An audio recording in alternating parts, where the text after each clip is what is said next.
Hi, it's Kyle from Bitewing Games, and today we're learning how to play Silos, designed by Reiner Knizia and published by us here at Bitewing Games. It has amazing artwork and graphic design from Quanshine Moria and Bridget and Delicado.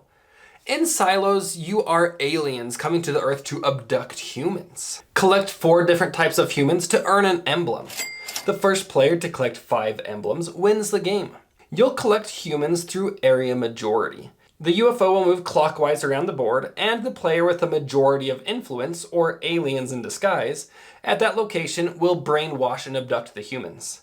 Each location has unique powers that will help you to collect more humans or move more aliens, and the player with the majority of influence there earns that special power. Let's take a look at the setup. Set out the board, which shows a handful of locations in the town. Each location shows which type of human can be at that location. But for the setup, place the human that matches the color shown here. So you'll set out 1 human at each location into one of the 3 squares like you see here. Place the remaining humans in the cloth bag. Place 1 cow on each abduction space.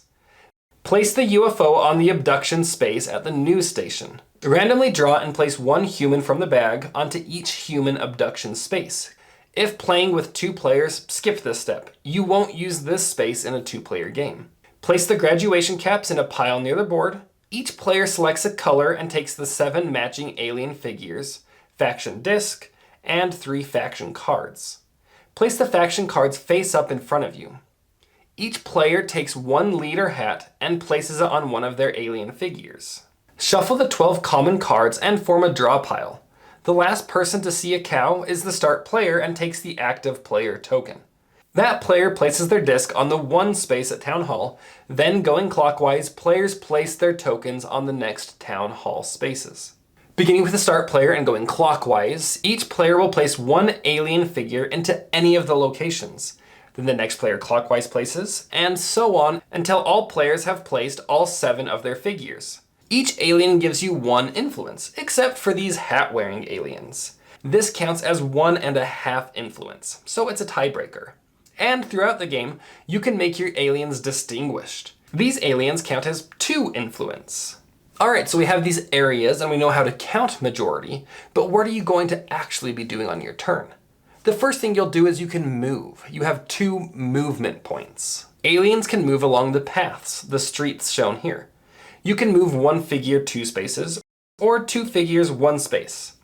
Next, you'll flip a card, either one of your personal one-time use cards in front of you, or the top card of the deck. And there are just 4 different types of cards in this deck of 12 common cards. After flipping and using a common card, discard it to the matching location on the outside of the board.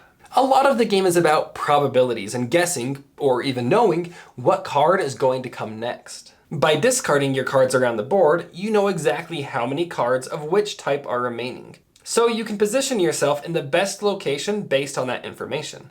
Let's look at the 4 common cards. First, the UFO Advance. If you flip this card, move the UFO 1 space clockwise to the next abduction location. An abduction event takes place. The player with the majority of influence at this location gains the cow. The person who has the second majority in that location gains the human. So in this example, the card was drawn, moving the UFO to this location. Purple has 2 figures, one of which is their leader, so they have 2.5 influence. Blue has 2 figures, so they have 2 influence. The other players each have 1 influence. So purple gains the cow, and blue gains the human. Replenish the cow, and randomly draw a human to replenish the human. If no one was there, then no one gains anything. If only 1 player is there, they gain the cow, and then you'll refresh the human, discarding it and getting a new one from the bag. Alright, let's move on to the next card, the marked Specimen. When this card is drawn, the active player must draw 1 human from the bag and place it on a corresponding focus group of their choice. The politicians, the brown figures, can be placed anywhere. After the active player has placed out their human, the next person in clockwise order will do the same until everyone's had a turn to place out a human. As soon as a focus group, the 3 squares, are filled, you will immediately pause. We'll look at majorities again. So purple drew this card, they drew a green human, which has to be placed in one of these 2 locations. Purple places it here, and that area is now full. So we pause, we look at who has majority. Purple has 2.5 influence, blue has 2, the other players just have 1. The player with majority selects and takes 2 of the humans. The player with the second most influence, blue in this case, takes the remaining human. If there's only 1 player at the location, the third human gets returned to the bag. And if no aliens are present when a third human gets placed, all humans are returned to the bag. The next type of card is 1 power. Each location has an associated power. These powers are awarded to the player with the most influence there. When the 1 power card is drawn, starting with the active player, they will activate 1 location where they have majority influence. And then the next person clockwise will do the same, and so on until everyone has activated 1 location where they have the majority of influence. If a player doesn't have majority anywhere, they just get skipped. I'm going to explain the actions at the locations in just a minute, but let's look at the very last card. This is the All Powers card. This card will activate all of the areas, beginning with Town Hall and progressing through the areas in numerical order. And while we're discussing these power cards, let's quickly look at our 3 personal cards in front of you. Each player's 3 cards are the exact same, just with fun different artwork. One of the cards is Your Powers. On your turn, instead of flipping a common card, you can flip one of your personal cards. So if you activate Your Powers, you will activate, in numerical order, all locations where you have the majority influence. Then flip that card over so you remember it can't be used again. And I promise I'm going to get to what the location powers do, but let's finish looking at our personal cards. The next card is Human Confluence. The active player reveals 4 humans from the bag, then one at a time, that player places them on a matching colored space. This can trigger 1 or multiple mind control events. When all the spaces get filled and you'll distribute the humans. The last card is UFO Sighting. If you activate this card, you will either move the UFO clockwise, just like the UFO Advance, or with the UFO Sighting, you can instead reposition all of your alien figures. There's really no restrictions, you just take them all off the board, and then you place them back wherever you want on the board.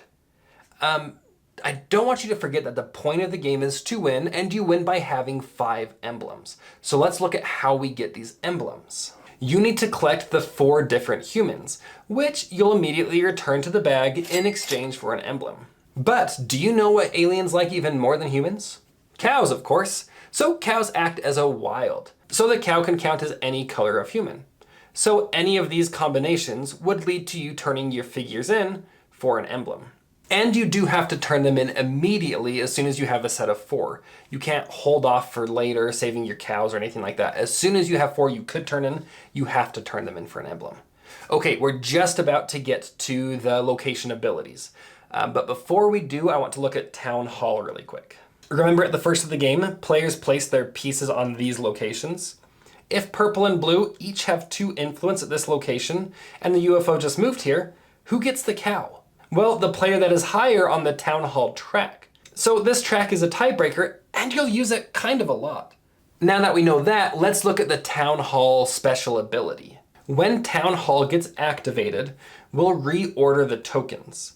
The player with the most influence moves to the top, and if there's a tie, the tied players stay in the same relative order they were in.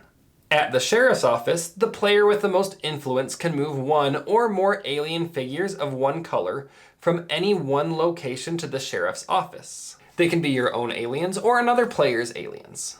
So the blue player has the most influence. They could move their own pieces from here at the university, or they could move yellow's pieces from the university, which now gives them, the blue player, majority at the university. Sneaky, sneaky.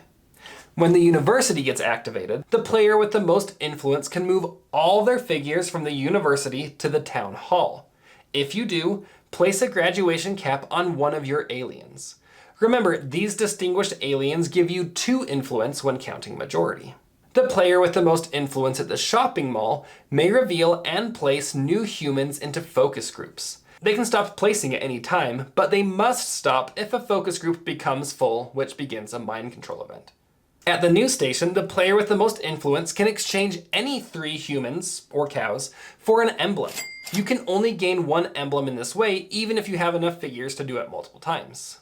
If you can't or don't want to make the exchange, you can instead draw 1 token from the bag. At the church, the player with the most influence can take 1 human from another player, or they can take one human from any focus group.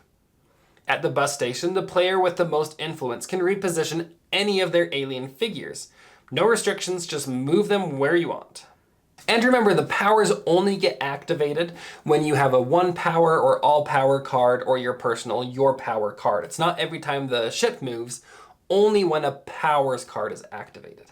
As soon as one player earns their 5th emblem, finish the current turn, and then the player with the most emblems wins. If there's a tie, the tied player with the most leftover humans and cows wins the game, and if there's still a tie, the tied players share the victory.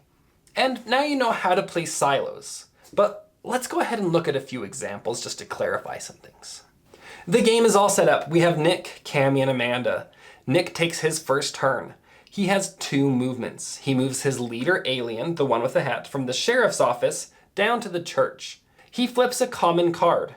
It's the UFO Advance. The UFO moves 1 space clockwise. Nick now has majority influence in this space since the leader counts as 1.5. So he earns the cow.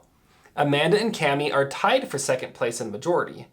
Cammy is further up on the town hall track, so she breaks the tie and she earns the human. Nick replaces the cow and draws a new human from the bag. Nick's turn is over, so he discards the UFO onto a matching discard location around the board. Cammy goes next. She moves 1 alien from the news station to the shopping mall and 1 from the university to the shopping mall. She flips a card. It's the 1 power card. Starting with Cammy, each player will exert a power event in 1 location they have majority. Cammy has majority in the shopping mall, which allows her to reveal humans from the bag and place them in focus groups. She draws a green human, which she can place in either of these locations. Next, she draws a brown. Town Hall can only be filled with brown figures, but these can also be placed anywhere on the board. So she could place this human in any open spot.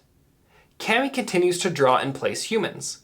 At one point, she places a 3rd human here at the shopping mall. Since all 3 spaces are filled, she must stop placing humans. And a mind control event happens. The person with the most influence, Cammy, gains 2 of the humans, and the person in 2nd, Amanda, gains 1. Amanda gets to activate a power next. She has control at the university. She chooses to move all of her figures from the university to Town Hall, and she gets to distinguish one of her figures, placing the graduation cap on that figure. This alien now counts as 2 influence. Although Nick now has majority influence at the university, each location can only be triggered once during a power event, so he cannot activate the university. He chooses to activate the church, which lets him take a human from either another player or the board. And Nick decides he'd like to steal one of Cammy's humans. Cammy's turn is now over, so she discards her card to the board. We'll fast forward a bit. On Amanda's turn, she wants to move just 1 figure 1 space. She decides to activate her personal card, UFO Sighting. That moves the UFO clockwise. Amanda has the majority, so she gains the cow. Nick and Cammy are tied, but Nick is higher on the town hall track, so he gains the human. Amanda has 2 different types of humans and 2 cows, so she turns those in and gains an emblem. Nick also has all 4 types of humans, so he turns his humans in and gains an emblem. And to finish her turn, she flips her card face down, so she knows she can't use it again. Hopefully these examples were helpful, otherwise I just wasted a bunch of time filming and taking photos. But now you know how to play silos. If you have any questions, let me know in the comments below. Until next time.